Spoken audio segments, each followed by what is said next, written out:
Good day, I'm Tamara McHale and this is your JIS News for Monday, March 7. Governor General Sir Patrick Allen presented the instruments of office to the newly installed executive arm of government this afternoon. This afternoon's swearing-in ceremony at King's House followed Prime Minister Andrew Holness's appointment of his new cabinet ministers. The Prime Minister met with the members of Parliament and senators who now form the cabinet in a series of meetings at Jamaica House Sunday. Ahead of today's ceremony, Prime Minister Holness and members of the incoming administration, as well as other public sector officials, met with a visiting IMF delegation. The IMF delegation to the Jamaica House meeting was led by Deputy Director of the Western Hemisphere Department, Nigel Chalk. The Office of the Prime Minister says the team affirmed the International Monetary Fund's readiness to continue its support of Jamaica. Both parties agreed on a need to coordinate closely on the outlines of the budget for the 2016-2017 fiscal year. In that regard, the IMF will facilitate consultation ahead of the next review under the Extended Fund Facility Agreement. The delegation, meanwhile, said elevated levels of economic growth would make it much easier to continue efforts already started to bring Jamaica's debt ratio to a level that all stakeholders believe to be sustainable. Prime Minister Holness underscored the importance of a productive partnership with the IMF and informed the delegation of his intention to continue with the principle of stakeholder oversight of Jamaica's economic program and performance. He said government would be looking to accelerate inclusive economic growth while maintaining fiscal prudence and resolved to table a new budget that reflected those priorities as early as possible in the new fiscal year.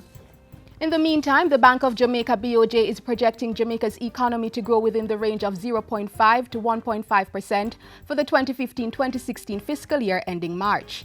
In its October to December 2015 quarterly monetary policy report, the central bank also projects growth accelerating above that 0.5 to 1.5% range in the next fiscal year. BOJ Governor Brian Winter says the economy should continue to benefit from further improvements in the business environment, consumer and business confidence, and gains in external competitiveness. Inflation for 2015-2016 fiscal year is meanwhile expected to be below the lower end of the 5.5 to 7.5% target range. And over the next 4 quarters, the bank is projecting inflation to be within the range of 4.5 to 6.5%.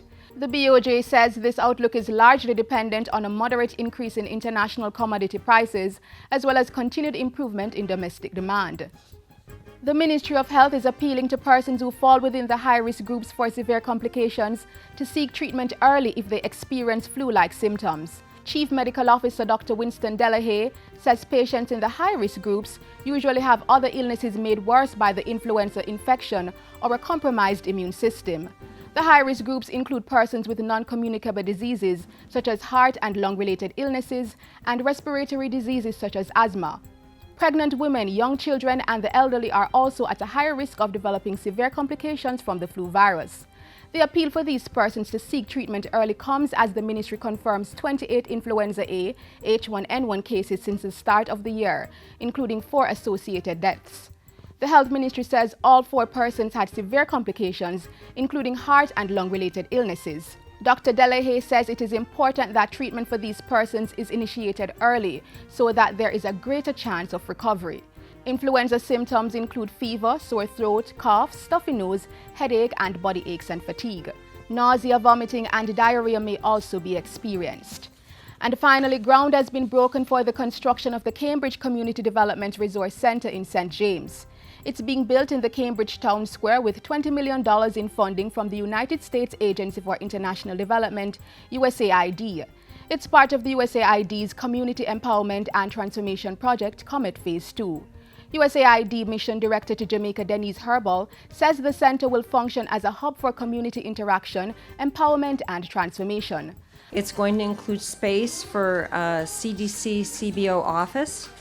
It's going to include space for community activities, including trainings, meetings, and social events, and a space for business enterprise activities.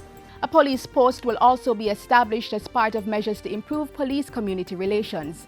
And the building will be energy smart with water catchment facilities, solar panels, and environmentally safe waste disposal capabilities. Ramps will also be built to allow for wheelchair access.